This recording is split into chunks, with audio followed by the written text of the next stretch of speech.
Has been the question on investors' lips all year. Will the Federal Reserve raise interest rates? By Wednesday, they'll have the latest answer after the Federal Open Market Committee wraps up its September meeting. US markets have been hovering near record highs for the last month as Wall Street searches for clues on what the Fed might do. A rate hike this week would absolutely, in my opinion, be a very large surprise for the markets. I would expect there to be tremendous volatility, probably a 2 to 3 week, maybe even a 10% correction if the Fed were actually to raise rates this week. If there's going to be anything out of the Fed, it's probably going to be some hawkish language that sort of sets the stage for future rate increases. If they're going to surprise people, it might be in their October meeting. Everybody thinks they won't do it right in front of an election, but they may just defy folks just to spite them. Of course, the Fed do keep on cutting the forecast. If we go back to the start of last year, the market was anticipating the Fed would start hiking last June and start hiking progressively from that. Now, of course, the inability of the Fed to do that really is linked with the outlook for the global economy. Investors may have cause to be confused. The Fed has been sending mixed messages. In her speech at the August Jackson Hole Fed conference, Fed Chair Janet Yellen said the case for a rate hike had strengthened in recent months. Several hawkish FOMC members have pointed to a tightening job market, upticks in inflation and stronger wage data since the June meeting as justification for a rate increase. But a number of weaker economic reports, including disappointing retail sales data and recent comments by Fed Governor Lael Brainard urging prudence on rates, has lowered market expectations, with investors currently pricing in around a 15% likelihood of a rate hike. Well, when you actually take a moment and look at their own data, the PCE, which is the personal consumption expenditures, it's well below their 2% target.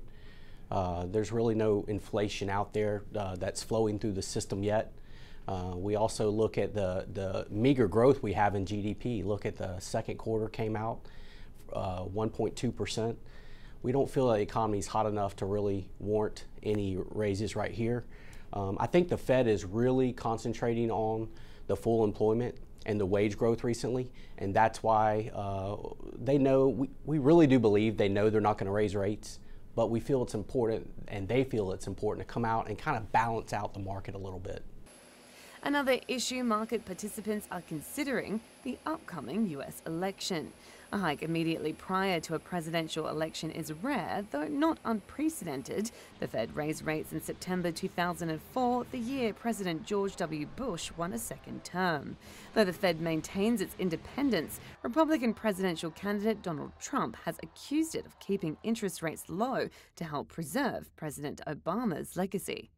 I think I think the Fed is being totally controlled politically. They're not raising rates, and they're being controlled politically. I think they're going to be low till, I don't even know if they're going to have a raise. But others see the Fed's decision in relation to politics differently. Well, of course, the Federal Reserve is an independent, of the federal government. However, they must be paying attention to this election results. I think if a Hillary were to win the election, I think her policies are more clear, laid out, more status quo. The market, I think the Fed would have a green light to go in December. If a Trump were to win, his economic team policies and how his strategy would be going forward with the economy is not quite as clear.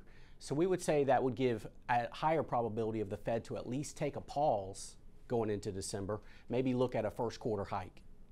But rate hikes are not the Fed's only concern, of course, and on Wednesday the group will also release a new set of forecasts for the US economy. Investors will be looking to see whether the growth outlook has improved and if FOMC members' expectations of future rate increases have changed. For CCTV, I'm Reuters reporter Jade Barker.